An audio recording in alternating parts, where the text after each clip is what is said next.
There's the body. It's standing up on end. You've probably seen it in other videos where it's laying down on its back side, but that is the stripped down hull of the body. And back in the 70s, they made all these shells or bodies, whatever you want to call them, out of steel.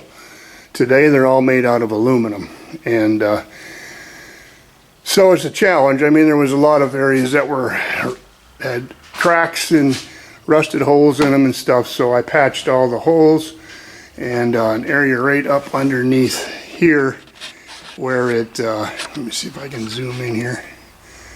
I've showed in other videos this, but that area right there is I had to cut it out and then straighten it and re-weld it back in because it was all dented up underneath the snowmobile. But anyway, that's where we're at. So I've got the suspension in pieces right there, and so they're awaiting sandblasting. Not much to them there, just a couple rails and some pieces. And then what I have done over here, I'll show you if I can maneuver this tripod, is the front end, the springs. I have taken and, hold on here a second. So what I've done is I've taken the springs all apart. These are the saddles that the spindles, these things here go into, and then your front shocks go on here, where these, I had to replace my shocks because they're all rusted solid. They don't work anymore. Got some new ones. They aren't exactly the Polaris shock, but they'll work. But anyway, these have leaf springs on it. And this is the bottom leaf. And it's got a second leaf, and it also has a top leaf. It's got 3 leaves. And so what I want to do is I've already cleaned them up. I want to prime them up and paint them. And what I had done years and years ago is I took an old Clorox bottle. Let me see if I can find it here. And I cut little things between the, now I can't find them, but I'll show you what I did with these. Is in between these springs, in order to get them so that they didn't rub on the paint, because that, you know, when they're clamped together, when they move, they tend to minutely move on top of each other, and after a while that paint gets rubbed off and then it rusts. So what I did, I took an old 5-gallon bucket I had, and I cut these spacers.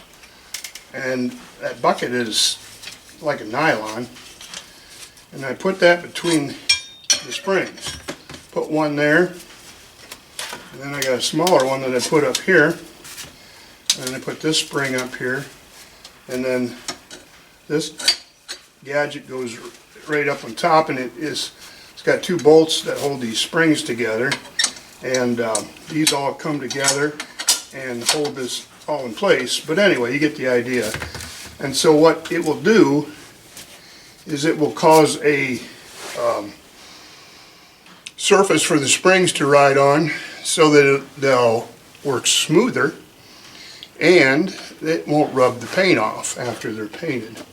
So I didn't know how to do that. I was going to get another old bottle and do it, but I got thinking, I said, well, a bucket is a little bit thicker, a little bit heavier, and it should do the trick. So that's what we did with the springs. So once I get the skis finished, I'm going to show you the ski that I did.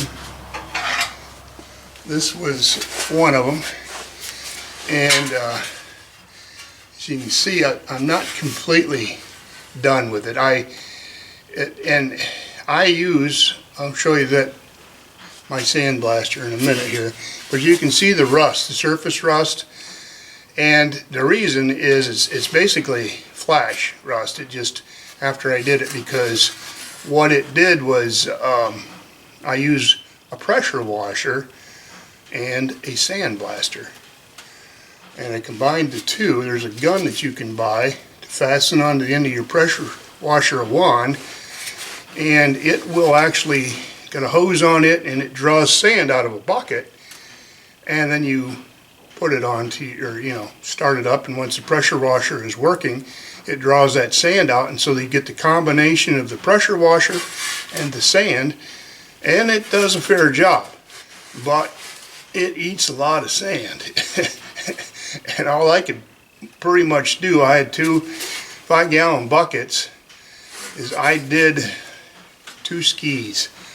I did a little bit of these saddles here, and that was it. I was out of sand. But fortunately, I did out here, I got a big concrete pad out in front of my shop, and so I shoveled it all up, and then I laid it out on a tarp in my shop here, run a fan over it for a week, and dried it out. Just kept stirring it up and dried it all out. And then I sifted out the little rocks and stuff and put them back into buckets. So I will be able to reuse it, but I lost about 1 bag of sand in the process. You aren't going to reclaim everything. But I'll show you what I've got over here on my sandblaster. This is Harbor Freight sandblaster, and this is the apparatus. What I did is I rigged this up so that it would work off of this sandblaster. And we'll find the right buttons here. There we go. Because this hose had another metal contraption on the other end of it. This is where it goes into fastens onto the pressure washer right there. And but on the other end is where you stick it into a bucket of sand. And what sand I was using was this stuff. It's a black abrasive that you can get at Menards. But like I said, it used it so fast. So I saw a guy on YouTube that did this. He took an old sandblaster from Harbor Freight, and he plumbed it. I don't know if you'll be able to see it under there. You can kind of get a shot of it, and that's where the sand comes out. He said he only put about 40 pounds air into it, and then he put a line or a valve on the line, like I did, a gate valve there, and that regulates your sand flow. So I'm kind of anxious now to try this. The weather's going to warm up here in a few days, and so we're going to pull that out, and I'm going to try hitting those skis again and see if I can clean them up a little bit better. And then I'm going to hit these pieces here of my suspension, and these are the rails. There's 2 of those. And anyway, then we'll put that all back together. We'll paint it, prime it and paint it. And but it'd be interesting to see how much sand I go through. And this little unit here will hold, it'll hold at least 1 bag of sand. And so what I did is, like I said, I swept up what I used, and this is all I got left out of 2 buckets. And so I went up, and I couldn't remember where I bought that black stuff at, and I went to Lowe's. They didn't have it, but they had just play sand. So I bought 2 bags of that, and then I sifted it. What I'd use is this. It's a funnel, and then I just cut a piece of a screen to go down in that.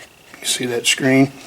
And then I got this bucket here that I put a little plug in the bottom of it.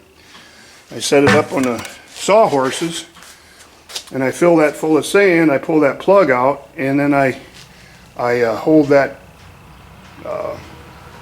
funnel down in there between these 2 sawhorses and let the sand run down into it, into a clean bucket, and it filters out the little rocks and stuff so it doesn't plug up. But anyway, that's my process. And then this little tarp right here, I just spread out and I put it on there and let it dry. So, but this is the pad that I spray on. You can see we had some snow last night. And anyway, what I'm going to do is move the trailer and get that all out of there, because I don't want that to get blasted with the sand. And then I'm going to pressure wash the pad so I can get rid of all the little rocks that are on there, and we'll be ready to go.